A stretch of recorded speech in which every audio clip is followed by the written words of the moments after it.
বিড়ালকে ভালোবাসবেন। ও মুসলমান শুনে নাও, আল্লাহ নবীজি, ও মুসলমান শুনে নাও, দিলের কান্ডা লাগা শুনে নাও, পৃথিবীর মধ্যে মহামানব যারা আছে দুনিয়ার মধ্যে বিড়ালকে ভালোবেসেছে। এই বিড়াল একটা গৃহপালিত পশুর মধ্যে পড়ে যায়, এটা এত প্রভুভক্ত হয়, এত মুসলমান শুনে নাও, বিড়ালটাকে অত্যন্ত মায়া করবেন। বিড়ালটা যদি দোয়া করেন, বিড়ালটাকে বিনা কারণে কোনো বিষ দিয়ে মারবেন না, কোনো কিছু দিয়ে মারবেন না। ও মুসলমান শুনে নাও, বিড়ালটাকে যত্ন করবেন। বিড়াল যদি অভিশাপ করে, বিলাই যেটা বলা হয়, অভিশাপ করলে সঙ্গে সঙ্গে আমার আল্লাহ কবুল করে নাই। বিড়ালের অভিশাপে মানুষ ফকির হয়ে যায়, বিড়ালের অভিশাপে মানুষগুলো ধ্বংস হয়ে যায়, বিড়ালের অভিশাপে দুনিয়ার সংসারের মধ্যে অশান্তি লেগে যায়। বিড়ালকে ভালোবাসলে, ও মুসলমান শুনে নেও, এই বিলাইকে ভালোবাসলে, বিলাই যদি দোয়া করে, বিলার দোয়ায় আল্লাহ দরবারে অনেক ফায়দা লুটতে পারবেন। জোরে জোরে চিল্লায় বলা যাবে না মারহাবা। এখানেও নবী বিড়ালকে ভালোবাসতেন। এখনো মক্কা মদিনা অসংখ্য বিড়াল আছে যারা মদিনায় গেছেন হজ করতে। আমাদের সভাপতি সাহেবও গেছে।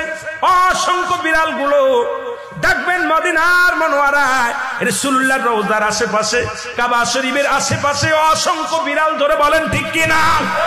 এত সুন্দর বিড়াল যারা মক্কা মদিনায় দেখে আসছেন তাদের কাছে জিগাইবেন বিড়াল আছে কিনা আছে।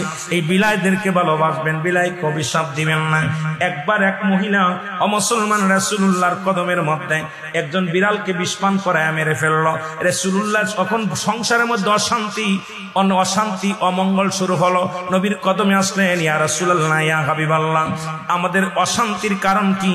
জিবরিল আমিন এসে বলে, ইয়া রাসূলুল্লাহ, ইয়া হাবিবাল্লাহ, উনি যে বিড়ালটাকে পালন করতেন, ওই বিড়ালটাকে অনেক কষ্ট দিয়ে মারছে, খানা দেয় নাই, ঘরের ভিতরে আটকায় রাখছে, নির্যাতন দিয়ে মারছে।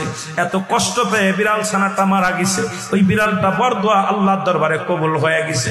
তওবা করছে, তওবা করার পর নবীজি নিজেই বলছে বিড়ালকে ভালোবাসো। আর নবীর সাহাবী আবু হুরায়রার কোসের মধ্যে একবার বিড়াল নবীজি আলোচনা করতেছিলেন সাহাবীদেরকে নিয়ে।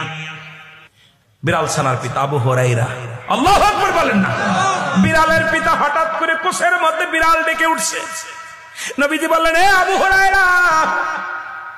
সবাই আশ্চর্য হয়ে গেলেন, এবার বিড়াল ছানার আব্বা কি ডাক। হঠাৎ করে আব্দুস শামস আব্দুর রহমানের কোসের ভিতর থেকে একটা বিড়াল বাইর হয়ে আসলেন।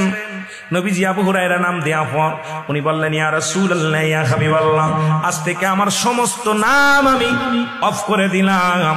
আমার নবী আজ থেকে বিড়ালের বাবা বলে আমারে ডাকছে, আমি বিড়ালের বাবা হই। জগৎ বিখ্যাত একজন সাহাবী, যিনি পৃথিবীর মধ্যে বিড়াল ছানার পিতা নামে আখ্যায়িত। জোরে জোরে চিল্লায় বলেন মারহাবা।